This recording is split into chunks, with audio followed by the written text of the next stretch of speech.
Alô, meus irmãos e amigos, a paz do Senhor. Estamos chegando por aqui com mais uma lição da nossa Escola Bíblica Dominical. Queremos cumprimentar a todos nesse dia, desejar que o Senhor Deus esteja abençoando grande e poderosamente a sua vida e a sua família. Então agora vamos para uma oração, pedir ao Senhor a sua bênção e a sua graça para darmos início a mais uma lição da nossa Escola Bíblica Dominical. Oramos ao Senhor. Amado Deus, querido Pai, no santo e precioso nome de Jesus, uma vez mais viemos diante da Tua presença, já agradecidos por este dia que nos concedeste para viver e experimentar a Tua bênção, a Tua graça e a Tua bondade. Meu Senhor, queira abençoar nesta manhã, com a Tua presença, essa nossa lição da Escola Bíblica Dominical. Que a Tua boa mão e o Teu Santo Espírito, que é mestre por excelência, esteja, Senhor, nos guiando, nos dirigindo e dando-nos a sabedoria e entendimento necessário para transmitir o Teu conselho a todos nós. Abençoa também a vida de todos aqueles que estão sintonizados conosco. Que tenhamos, Senhor, uma escola bíblica dominical recheada da Tua presença e abençoada pelas Tuas mãos. Louvamos a Ti por tudo, no santo e precioso nome de Jesus. Amém, Senhor. Meus queridos irmãos, bem-vindo à nossa Escola Bíblica Dominical. Hoje a lição de número 7, 16 de agosto de 2020. Já estamos passando da metade do mês de agosto e a nossa lição 7 traz por tema: o povo de Deus deve separar-se do mal. Este é o nosso tema da nossa Escola Bíblica Dominical de hoje. O povo de Deus deve separar-se do mal. Nós temos, irmãos, nosso texto áureo que diz: pois que sai do meio deles e apartai-vos, diz o Senhor, e não toqueis nada imundo, e eu vos recebereis. Segunda carta do apóstolo Paulo aos Coríntios, capítulo 6, versículo 17.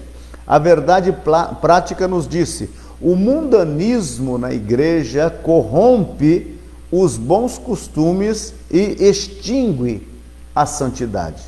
Então, esta verdade prática está tratando de uma separação. O mundanismo na igreja corrompe os bons costumes e extingue a santidade. A leitura bíblica em classe que nós temos nesta manhã está lá no livro de Esdras. Não se esqueça que a nossa Escola Bíblica Dominical, ela está pautada em Esdras e Neemias, 2 livros. Esdras vem para poder reedificar o templo e Neemias vem para reedificar o muro. Esdras capítulo 2, versículos 59 ao 62, capítulo 4, versículos 2 e 3 e capítulo 6, versículo 2 ao 4, que estaremos lendo. Também estes subiram de Tel-Melá e Tel-Arsa, Querube, Adã e Imer, porém não puderam mostrar a casa de seus pais e a sua linhagem, se de Israel eram. Os filhos de Delaías, os filhos de Tabias, os filhos de Necoda, 652. E dos filhos dos sacerdotes, os filhos de Abaías, os filhos de Cós, os filhos de Barzilai, que tomou mulher das filhas de Barzilai, o Gileadita, e que foi chamado pelo seu nome.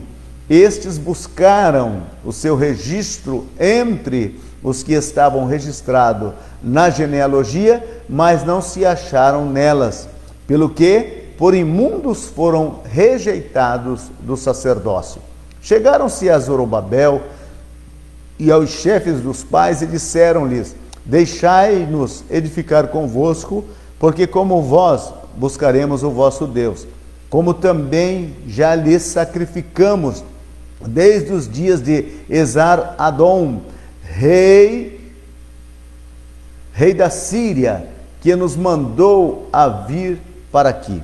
Porém Zorobabel e Jesua e os outros chefes dos pais de Israel lhe disseram: não convém que vós e nós edifiquemos casa ao nosso Deus, mas nós sós a edificaremos ao Senhor, Deus de Israel, como nos ordenou o rei Ciro, rei da Pérsia. E em Aquimedá, capítulo 6, versículos 2. E em Aquimedá, no palácio que está na província da Média, se achou um rolo, e nele estava escrito um memorial que dizia assim: no ano primeiro do rei Ciro, o rei Ciro deu esta ordem com respeito à casa de Deus em Jerusalém: essa casa se edificará para lugar em que se ofereçam sacrifício, e seus fundamentos serão firmes, e as suas alturas de 600 côvados e a sua largura de 60 côvados, com 3 carreiras de grandes pedras e uma carreira de madeira nova, e a despesa se fará da casa do rei. Dirás a uma carreira de madeira nova, e despesa se fará da casa do rei. Então, esta foi a ordem de Ciro para a construção do templo em Jerusalém.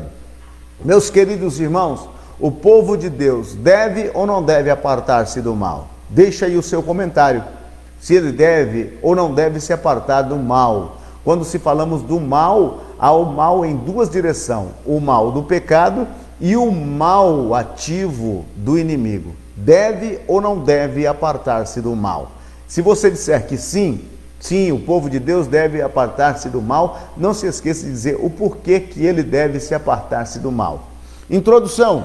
Nesta lição iremos estudar os preparativos que os judeus fizeram para pôr os alicerces da nova forma de vida que eles iniciariam em Jerusalém depois dos anos do cativeiro em Babilônia.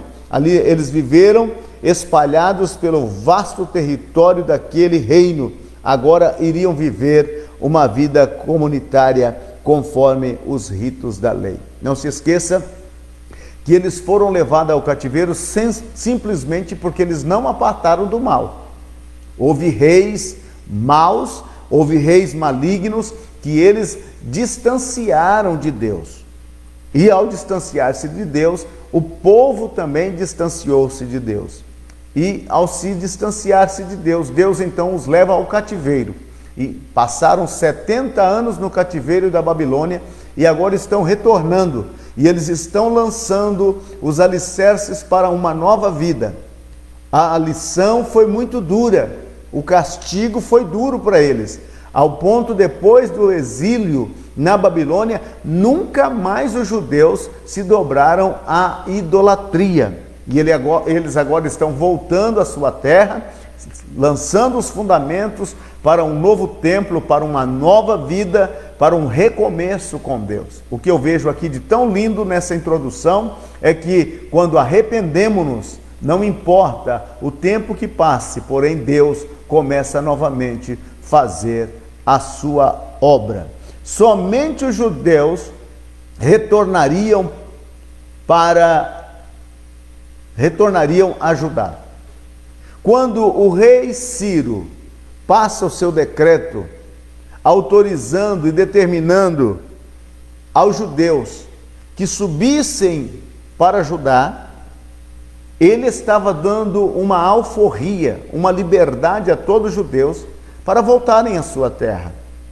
Mas ali na Babilônia, muitos judeus haviam se impregnado da cultura babilônica e com a vida babilônica e quiseram permanecer.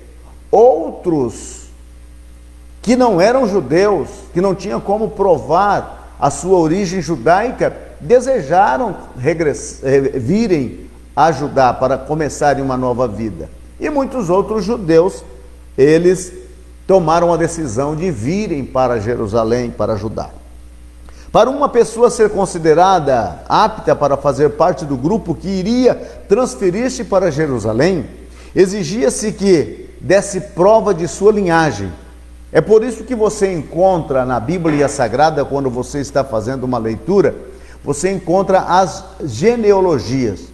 Tanto lá no livro do Gênesis, você vai encontrar como também no primeiro livro de Crônicas, os primeiros 9 capítulos, é dedicado à genealogia. E a genealogia era uma das provas de que aquela pessoa era 100% judia, era sangue judia. Outra questão também era a marca da circuncisão, que eles levavam em conta para saber se era um judeu ou não, tinha que ter esta marca. Na primeira triagem foram excluídas 652 pessoas que não conseguiram provarem a sua genealogia, que eram ou não eram judeus. Até alguns filhos de sacerdotes cujos nomes não foram achados nos registros das genealogias foram rejeitados como imundos. Havia também alguns, principalmente da família de Barzilai, que não conseguiram provar que eles eram sacerdotes, que não conseguiram provar que pertenciam à linhagem judaica, e por isso eles então foram rejeitados para a ministração do sacerdote.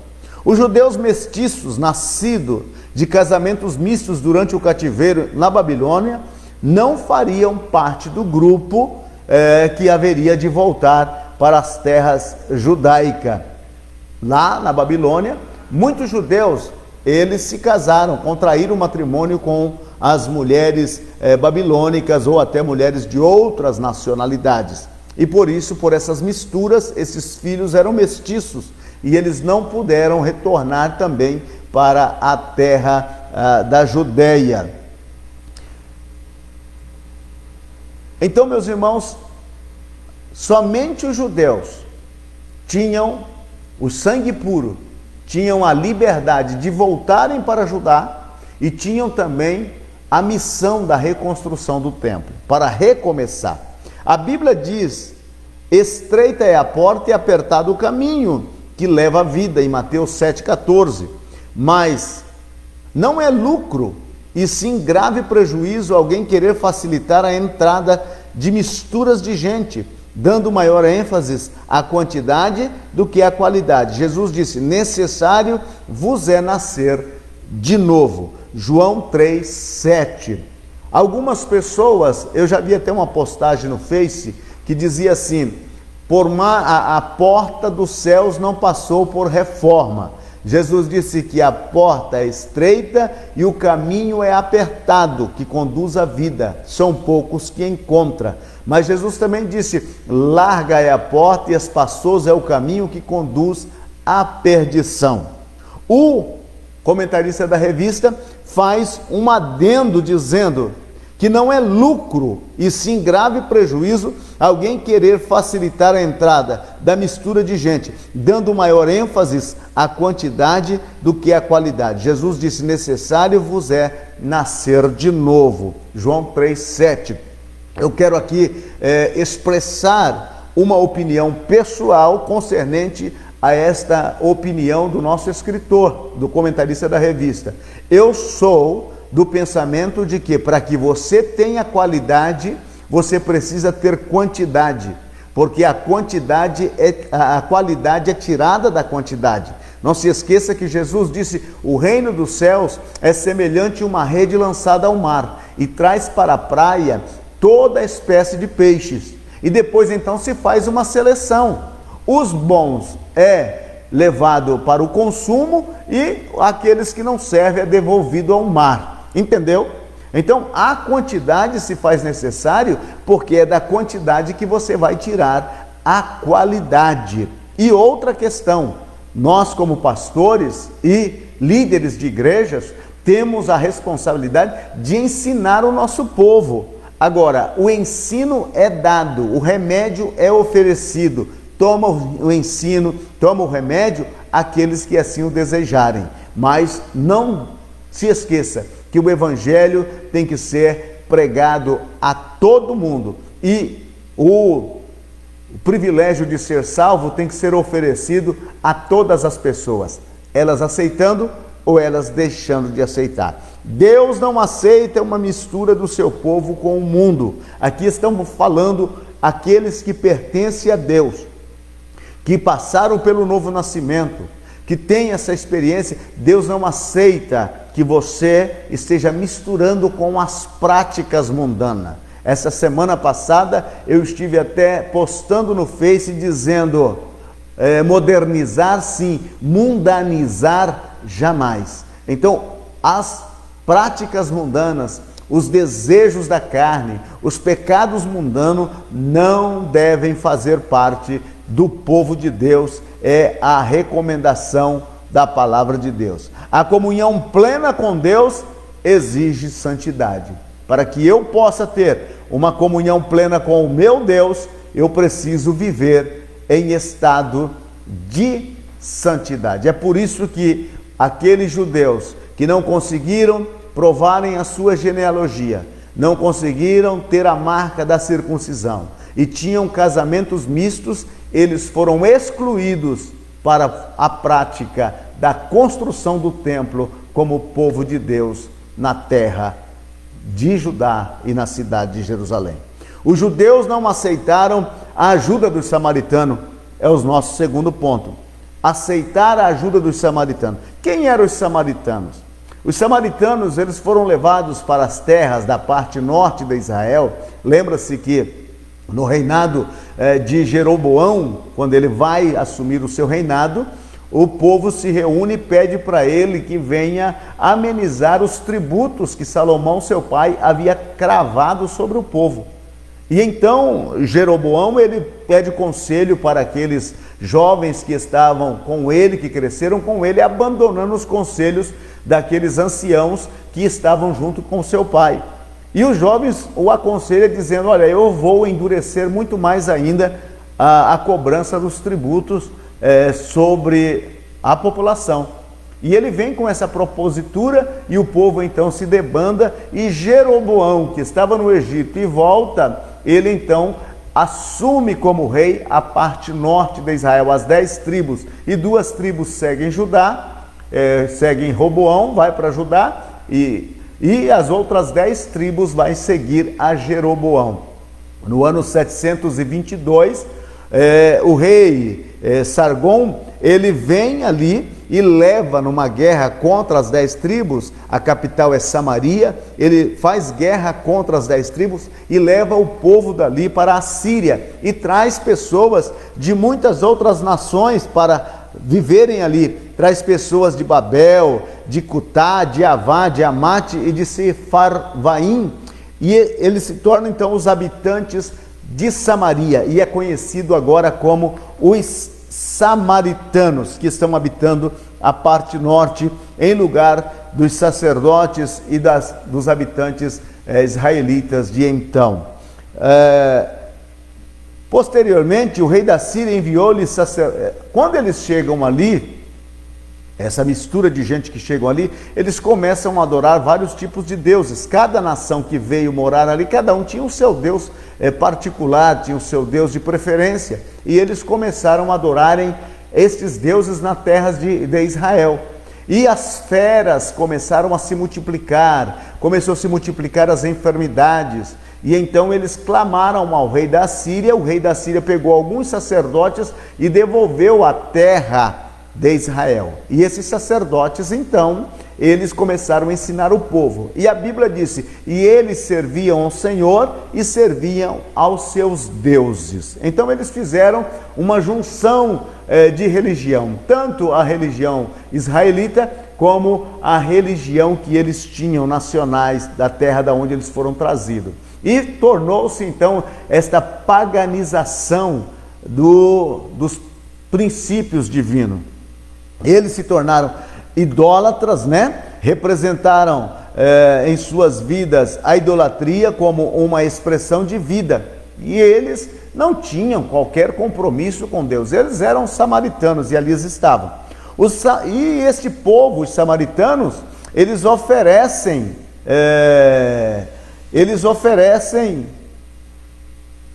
para que possam também fazer parte da ajuda para a construção do templo. Eles querem esta cooperação. Os samaritanos oferecem cooperação aos judeus. Dizem, olha, nós já estamos aqui na terra há muito tempo, vocês estão chegando agora, vocês precisam da gente, a gente está aqui para ajudar, tanto para a construção do templo, como para a reedificação dos muros. Nas duas ocasiões, os samaritanos também queriam protagonizar ao lado dos judeus essas construções, estas reconstruções. Quando os judeus começaram a construção do templo, os samaritanos ofereceram-se para cooperar. Os judeus, porém, rejeitaram firmemente a proposta. Igualmente, quando da construção dos muros, a cooperação dos samaritanos foi recusada por Neemias. Essa atitude é bíblica, pois a Bíblia manda que nós devemos afastar-nos daqueles que não têm a sã doutrina. Igualmente devemos nos afastar daqueles que têm uma vida irregular, como também daqueles que causam divisões.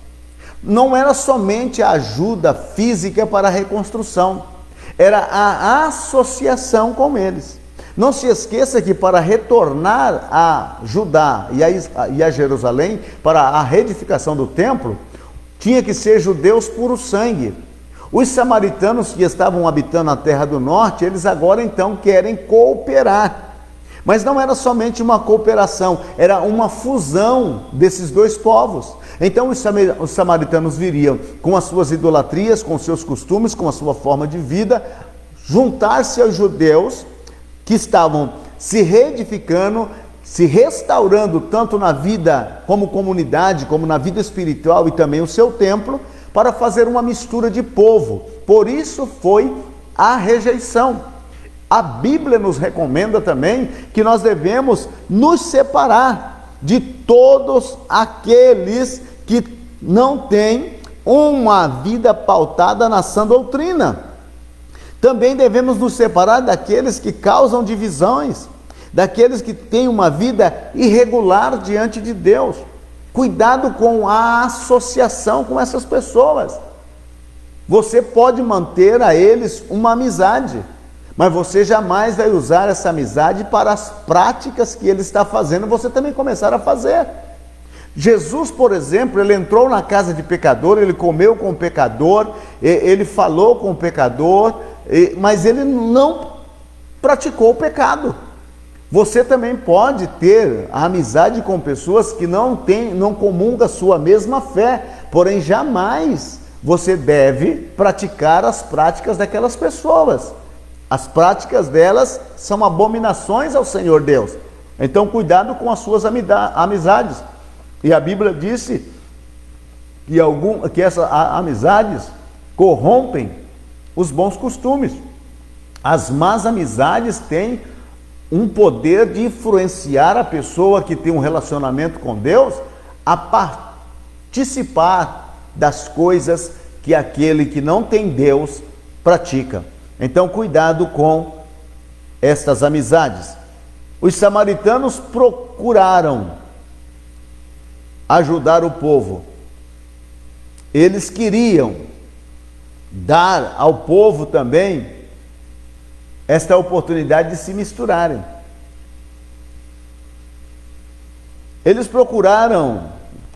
Os samaritanos procuraram apresentar-se como judeus. Casaram com as filhas dos judeus, deram aos judeus em casamento os seus filhos. Alguns caíram nesta armadilha. Este assunto é tão sério e importante que merece um estudo à parte que será tratado na lição de número 12. Então, os judeus deram os seus filhos e filhas em casamentos com os samaritanos.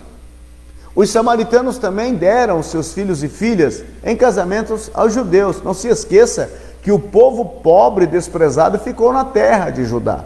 E é este povo que ali estava que os samaritanos agora então se envolveram em casamentos mistos. A Bíblia disse que não tem associação e nem comunhão entre o crente e o incrédulo. Muitas vezes a gente encontra alguns cristãos que professam a fé em Cristo, namorando e até casando com pessoas que não são crentes. A Bíblia disse que as trevas não têm comunhão com a luz, que Cristo não tem associação com Belial, que o crente não tem como vincular alianças com o incrédulo. Pessoas que entrou nesse tipo de matrimônio misto, eles estão pagando um preço muito alto, porque a pessoa então toma um posicionamento até de abandonar a Cristo para seguir os costumes e os padrões daquela pessoa com quem ele contraiu o matrimônio. Então você, jovem que ainda não casou, procure sempre uma pessoa que partilha e comunga a tua mesma fé, para que você possa se unir no matrimônio e possa levar este matrimônio adiante. Já duas pessoas comungando a mesma fé, o matrimônio tem as suas demandas. Agora imagine-se pessoas com crenças diferentes, um puxa para um lado e outro puxa para o outro.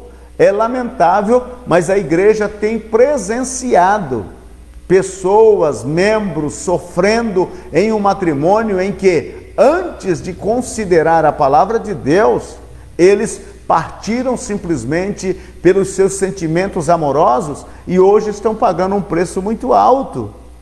A Bíblia Sagrada disse que o incrédulo, o crente e o incrédulo não podem viver associados, principalmente numa questão de matrimônio. Algumas pessoas dizem: pastor, eu estou esperando Deus falar comigo, estou namorando um rapaz ou uma moça que não é crente, estou esperando Deus falar comigo. Deus não vai perder tempo em falar com você, Ele já falou, está na Bíblia, é só você ler a Bíblia. Vai ler a Bíblia e obedecer a Deus para que você possa realmente ter dias felizes sobre a terra. Os samaritanos então fizeram essa mistura com os judeus e os judeus com os samaritanos, os que ficaram na terra. Este assunto é sério, vai ser tratado na lição de número 12. Os samaritanos tornaram-se inimigos dos judeus. Quando os judeus disseram: olha, vocês não têm parte aqui conosco, nós não queremos a cooperação de vocês, quem vai aqui fazer o templo somos nós, os judeus, não queremos nada, absolutamente nada com vocês. Eles então tornaram-se inimigos dos judeus por este posicionamento. Os samaritanos invejaram os judeus. Antes de os judeus terem chegado a Jerusalém, os samaritanos tinham uma certa liderança na região. Quando os judeus chegaram e começaram a sacrificar ao único Deus verdadeiro e adorá-lo, então a atenção dos habitantes da região passou para os judeus e os samaritanos perderam a sua posição privilegiada e encheram-se de inveja. Isto sempre foi assim. Os fariseus tinham inveja de Jesus, os sacerdotes tinham inveja da igreja. Então começou-se aquela rivalidade invejosa.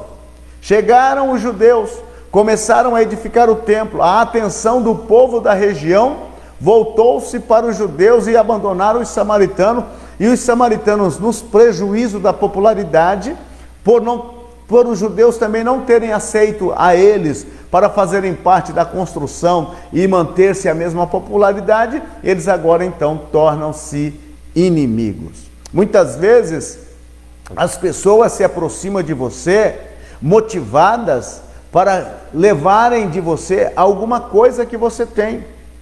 Na verdade, quando os judeus rejeitaram aquela associação, os samaritanos revelaram realmente o que eles tinham no coração. Muitas pessoas olham para você e gostariam do seu sucesso, mas jamais querem as suas cicatrizes, as suas feridas, os seus sofrimentos. Ninguém vai invejar as suas cicatrizes, ninguém vai invejar as suas feridas. Não, as pessoas não vão querer isso, de maneira alguma. Elas simplesmente vão querer o seu sucesso. As pessoas invejam o seu sucesso, assim como os samaritanos começaram a invejar agora a popularidade dos judeus que estavam chegando e reedificando o templo. Quantas pessoas vivem assim, nesse pensamento samaritano? Os samaritanos imaginaram que, se conseguisse associar-se com os judeus, eles também gozariam do mesmo prestígio que os judeus estavam tendo. Quantas pessoas querem se associar a você? Não porque eles desejam estar com você, não porque eles têm apreço por você, de maneira alguma, é simplesmente pelo fato de que ele vê se associar a você, ele vai também ter a mesma repercussão do valor que você tem, daquilo que você conseguiu. Nem todo mundo serve para ser seu amigo. Esqueça, esses amigos do Facebook são simplesmente pessoas que te acompanham. Não é uma amizade verdadeira. Por exemplo, algumas pessoas na amizade do Facebook, elas ficam ali, quando elas postam alguma coisa, e se alguém não comentou, ela quando te encontra diz: olha, postei lá, você não comentou, você não curtiu. Quer dizer, a sua amizade só tem valor se você comentar, se você curtir. A amizade verdadeira é aquela que faz com que você sorria quando as pessoas que fazem parte do seu ciclo de amizade, todas elas, estão em destaque, estão em sucesso, estão logrando êxito, ou quando essas pessoas estão chorando. Pessoas amigas de verdade são aquelas que quando tudo vai mal, você ainda permanece com ela porque você a ama e tem uma amizade verdadeira. Não é pelo fato de que a pessoa errou que você vai deixar de amá-la, de considerá-la. Não é porque a pessoa divorciou que você vai deixar a sua amizade. Ao contrário, é meu amigo. Consideração. Os judeus queriam, os samaritanos queriam apenas o sucesso dos judeus e jamais estavam preocupados realmente com uma amizade verdadeira. Cuidado com essas amizades. Deus exige santidade do seu povo. Se você é povo de Deus, não se esqueça. Deus exige que você e eu vivamos em santidade. Não podemos de maneira nenhuma corromper a nossa vida moral, destruir a nossa santidade, para associar-nos a pessoas que não pertencem a Deus. Cuidado com as suas amizades. Por exemplo, crentes que só vivem com amigos mundanos e que não têm amizade com outros crentes, ele está fadado a ser simplesmente tragado pelas artimanhas de Satanás. Então, cuidado com estas amizades. Deus exige santidade do seu povo. Em toda a história do povo de Deus, observa-se que ele, para manifestar-se no meio do seu povo, exige plena santidade. Deus espera que seu povo esteja sempre em comunhão com ele, vivendo separado do mal, separado do pecado. Retornando do cativeiro, Israel separou-se do mal. Por isso a bênção de Deus os acompanhou e eles conseguiram concluir a construção do templo e reconheceram que Deus fizera esta obra. Deus exige de mim e de você, como povo de Deus, santidade. E o que é ser santo? É ser apartado do pecado, ser apartado do mal. A santidade não está no tamanho da sua roupa ou no tamanho do seu cabelo. A santidade, isso é costume, isto é uso. Isto é uso cultural de um local, de uma região. A santidade está na prática, onde não é corrompido a sua vida com o seu Deus, que você mantenha a sua postura, que você é uma santidade moral, que você elimina as práticas más de sua vida e da minha vida. Por exemplo, Deus coloca no mesmo patamar, nós é que muitas vezes fazemos uma diferenciação, mas Deus coloca no mesmo patamar um assassino como um mentiroso, um adúltero como um fofoqueiro. Entendeu? Então o que Deus exige de mim e de você em santidade é que eliminamos tanto aqueles pecados que julgamos ser pecadinhos, como todos os outros demais pecados. Então não se equivoque. Deus não se deixa escarnecer. Aquilo que o homem semear, isto o homem colherá. Quando Josué se preparou para passar o Jordão, ele disse ao povo: santificai-vos, porque amanhã fará o Senhor maravilhas no meio de vós. Lembra-se que o mandamento de Deus para Josué e o povo de Israel era para a destruição total de Jericó. E Acã lançou mão do despojo, que era uma cunha de ouro e uma capa babilônica. e ele as escondeu no meio da sua tenda. Deus disse: olha, tudo que está lá vai ser destruído na cidade de Jericó.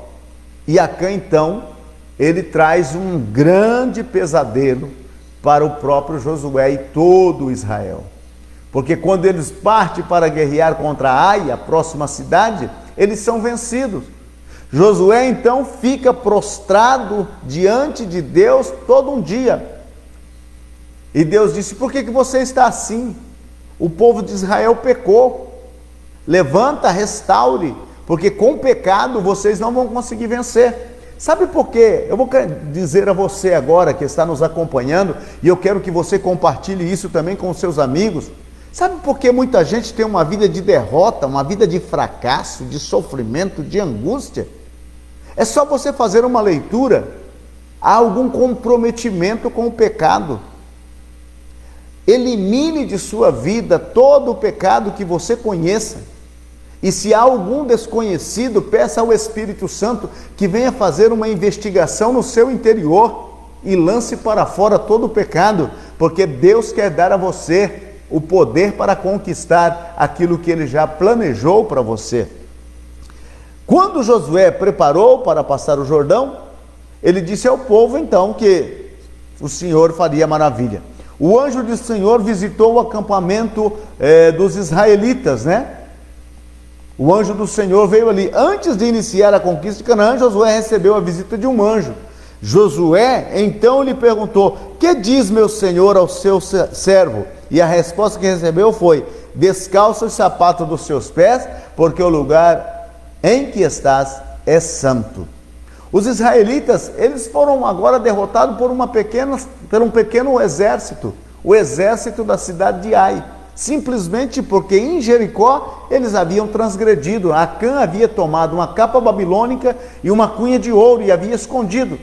E por causa deste pecado eles não poderiam resistir ao inimigo. O que dá legalidade para você resistir os ataques do inimigo, a força do inimigo, é a tua santidade diante de Deus. O que dá a você legalidade para que a presença de Deus te acompanhe é quando você realmente renuncia e afasta da sua vida todo o pecado conhecido, e aquele que estão desconhecido ou no oculto do seu ser vai ser revelado pelo próprio Espírito Santo. Nós nunca tivemos uma igreja tão frágil espiritualmente como as de hoje. E a única resposta que encontramos para tudo isso é que temos nos dias de hoje cristãos comprometidos com o pecado. Cristão vivendo com um casamento duplo, cristão vivendo em bebedeiras e orgias, cristão fazendo mau uso do nome de Deus, cristão assinando contratos vergonhosos com o mundo, cristãos que não estão tendo o temor de Deus em suas vidas. Olha, meus queridos irmãos, cristão que antes de casar estão perdendo a pureza.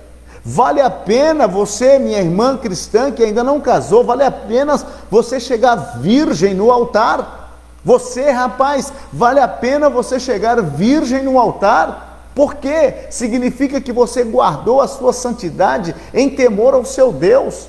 Deus vai te abençoar por isso. Vale a pena você até perder um contrato que parecia lucrativo, mas que deveria mentir ou fazer alguma falcatrua. Vale a pena você perder esse contrato e manter a sua santidade, porque Deus abençoa os sinceros, Deus abençoa aqueles que realmente permanecem do lado dele. Vale a pena você manter-se esse matrimônio. Tá difícil? Tá, mas o Senhor teu Deus vai te ajudar, vai te dar força, vai te dar valor para você vencer. Para que abandonar o seu matrimônio? Para que trair o seu marido? Para que trair a sua esposa? Para que deixar-se enganar por Satanás? Santidade é o que Deus requer de você e de mim. Sejamos santos, porque o nosso Deus é santo. Não vamos de maneira nenhuma contaminar as nossas vidas. Não vamos servir a dois senhores. Não vamos estar no culto e estar na balada. Não vamos fazer isso. Não vamos ter uma vida promíscua, jamais. Vamos nos manter em estado de santidade, porque Deus se agrada daqueles que se santificam para o uso dele. Então, aqui Israel corrompeu e não teve força para estar firme na hora da batalha contra o inimigo. Que o Senhor Deus nos ajude a santificar-nos cada dia mais, cada momento mais. Deus exige santificação do seu povo para operar no meio dele.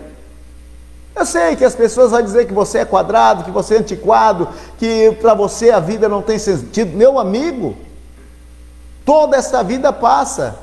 E o que permanece? Permanece aqueles que realmente temem ao Senhor e que têm uma vida pautada na santidade ao nosso Deus. Então santifique-se, cada dia, cada momento, cada segundo de sua vida. Não comprometa a sua vida. A nossa igreja, ela está sendo chamada à santidade no dia de hoje. Se você realmente é a igreja de Cristo, deve viver em estado de santidade. Nunca o testemunho cristão foi tão desleixado e tão humilhado como nos dias atuais. É hora de você e eu rever o nosso estado de santidade na presença do nosso Deus. Então, o que o Senhor Deus está falando a você e a mim, que Ele exige de nós santidade. Devemos manter uma vida de separação do mal. Os judeus mantiveram-se separados dos samaritanos. Se os judeus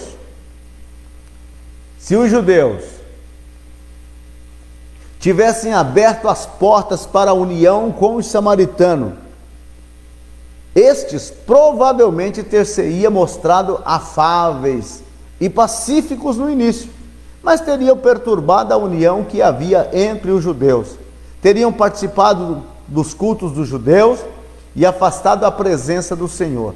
Uma vez que Deus não se une à idolatria, vale a pena manter a separação com o mundo. Se os judeus tivessem aceitado, venham samaritanos, vamos cultuar juntos, vamos oferecer juntos um culto a Deus. A presença de Deus teria ido do meio do povo. A presença de Deus havia sido extinguida do meio do povo. Então, meu querido irmão e amigo, a santidade não começa na igreja, a santidade começa no coração de cada crente. Eu pessoalmente, decido santificar a minha vida. Você pessoalmente decide santificar a sua vida. E quando nos reunimos para adorar, é a adoração coletiva de um povo que santificou-se para prestar um culto ao Senhor nosso Deus. E se de repente existe alguém que não está santificado, o Senhor Deus pode tratar aquela pessoa para a salvação, restaurar e transformar aquela pessoa.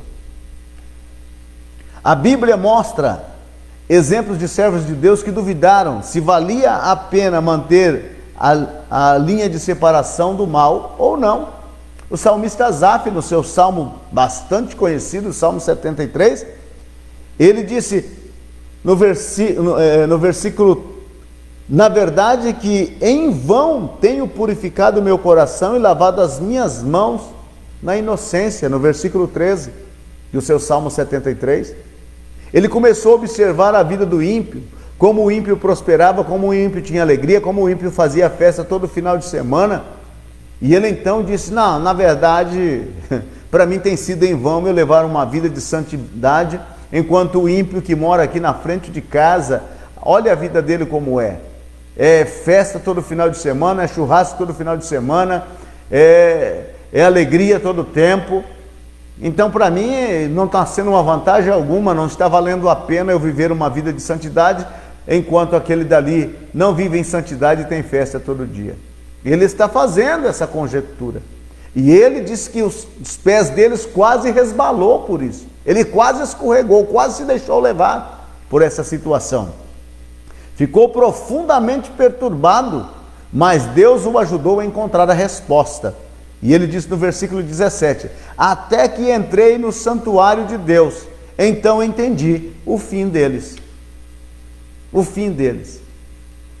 Se alguém disser para você, não vale a pena ser santo, não vale a pena santificar-se nessa terra, você vai perder. Ora, meu querido, vamos supor que não valha a pena se santificar. Vamos supor. E aí então você passou uma vida se santificando. Chegou no final da vida, você notou que tudo aquilo que você fez não tinha tanta importância, mas você vai para um lugar de felicidade. Mas o que você perdeu se você se santificou? Você passou por esta vida como uma pessoa honrada. As pessoas te conheceram por uma pessoa de bons princípios. Você honrou e foi honrado pelas pessoas. Você demonstrou o seu caráter, a sua forma de ser. Então você não perdeu nada. Agora suponhamos que para o ímpio, que diz, não tem nenhum valor santificar-se, eu não vou me santificar, e chegou no final da vida, sim, se fazia necessário santificar, porque sem a santificação ninguém verá o Senhor, e ele chega diante de Deus e Deus o condena. Ele perdeu tudo. Então é isso que Deus está dizendo no Salmo de número 73 para Asaf. Ele está dizendo, olha, o fim desta gente é trágico. Hoje eles estão aí se divertindo e se alegrando, e eles estão vivendo a vida deles hoje, porque não haverá esperança para eles depois desta vida. Agora você está vivendo para mim, hoje, agora, e viverá comigo na eternidade. Entenda, meu querido irmão. Então vale a pena realmente se santificar. E o salmista ficou tranquilo. E olha o versículo 23 e 24 do Salmo 73. Todavia, estou de contínuo contigo. Tu me seguraste pela mão direita. Guiar-me-ás com o teu conselho e depois me receberás na glória. Ele chega a essa conclusão depois que Deus mostra para ele o fim dos ímpios. Vale a pena se santificar. Malaquias respondeu aos que diziam ser inútil servir ao Senhor, no versículo 15 do capítulo 3, dizendo, há um memorial escrito diante dele, para que os que temem ao Senhor e para os que se lembram do seu nome, e eles serão meus, diz o Senhor dos Exércitos, naquele dia que farei separação para mim, eles serão para mim particular tesouro. Poupá-lo-eis como um homem poupa o seu filho que o serve. Malaquias capítulo 3, versículo 16 e 17.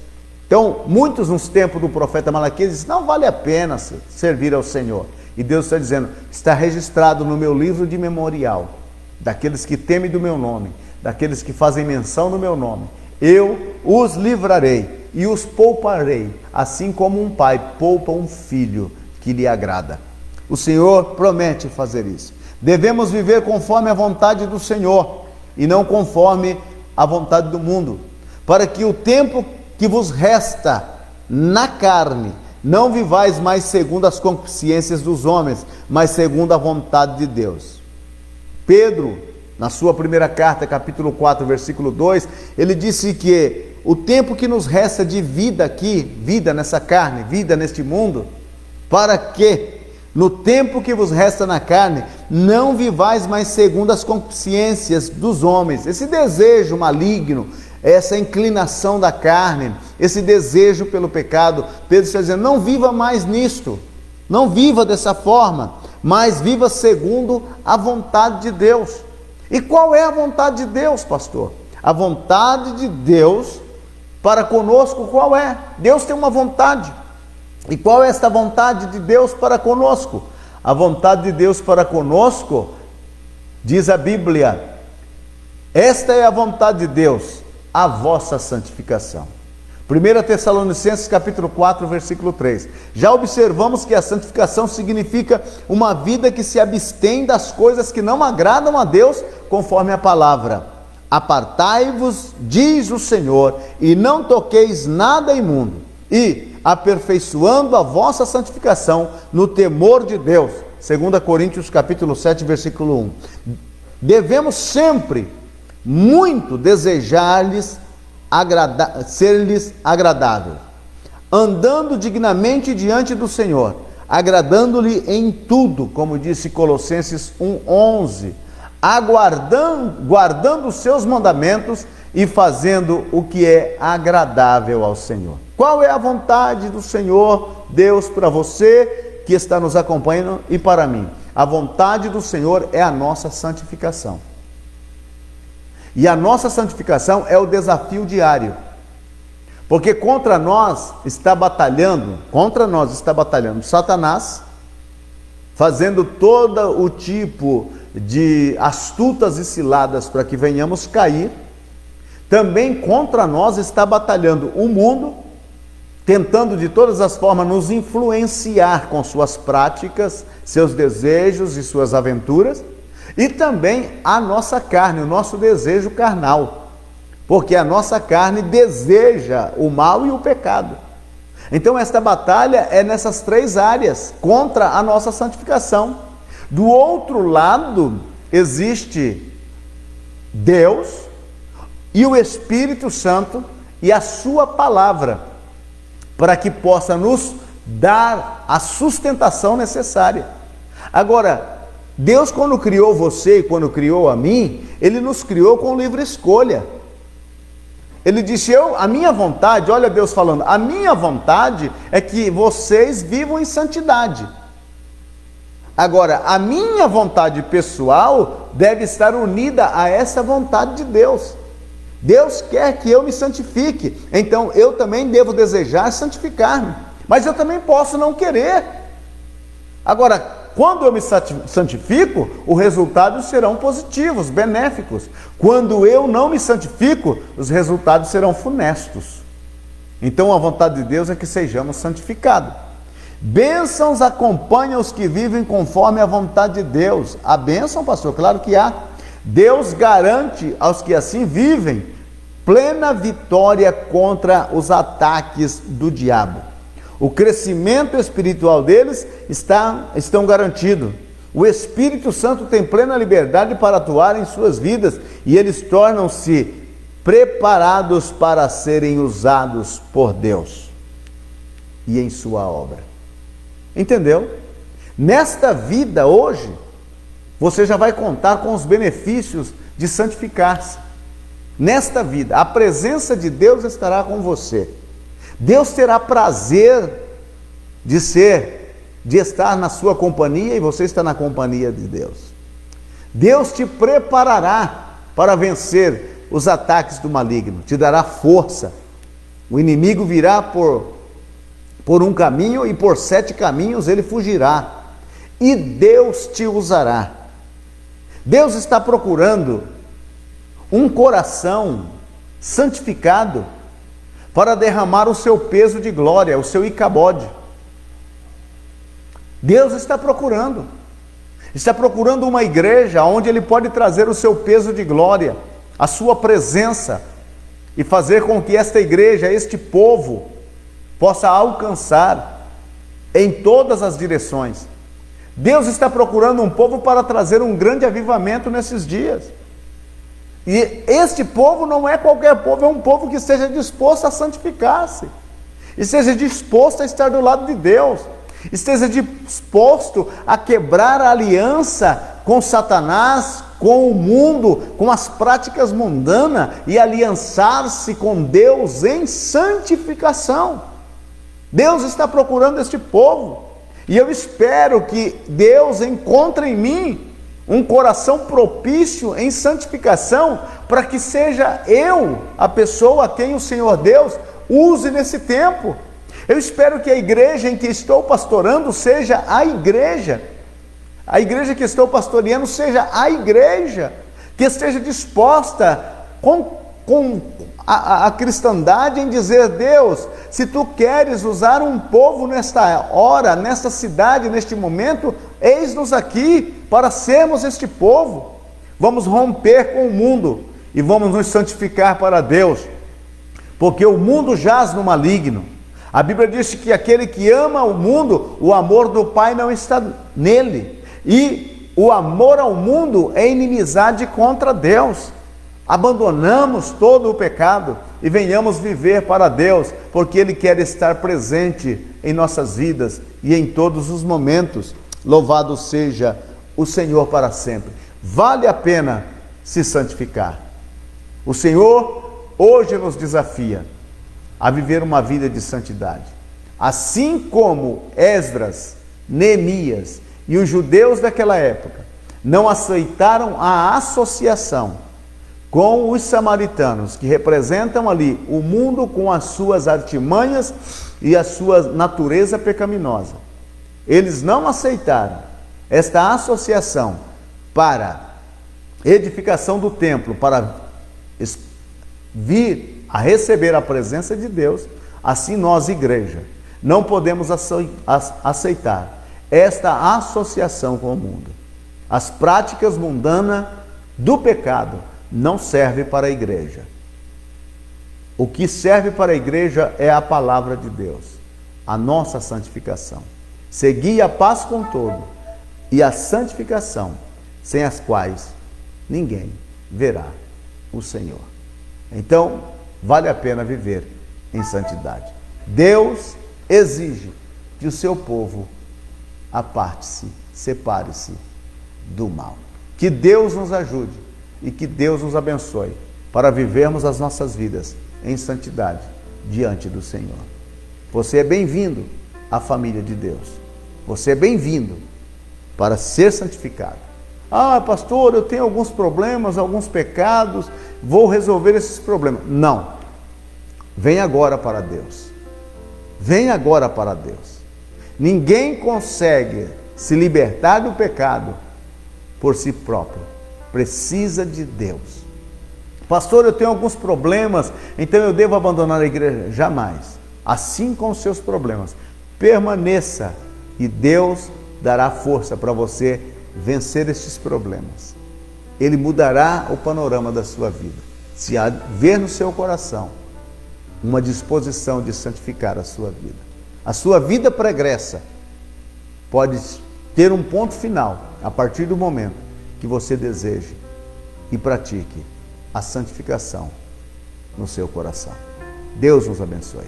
Amado Deus, querido Pai, no nome de Jesus, o teu Filho, te agradeço neste momento pela vida que nos deste e te peço, através do nome de Jesus, que o bondoso Espírito Santo esteja nos ajudando a santificar-nos cada dia e vivermos em santidade para a glória do teu santo nome, em o nome de Jesus. Amém. Um abraço, que a graça de Jesus esteja sobre ti, que o amor de Deus sempre te acompanhe e que a comunhão do Espírito Santo sempre esteja no seu coração. Deus te abençoe.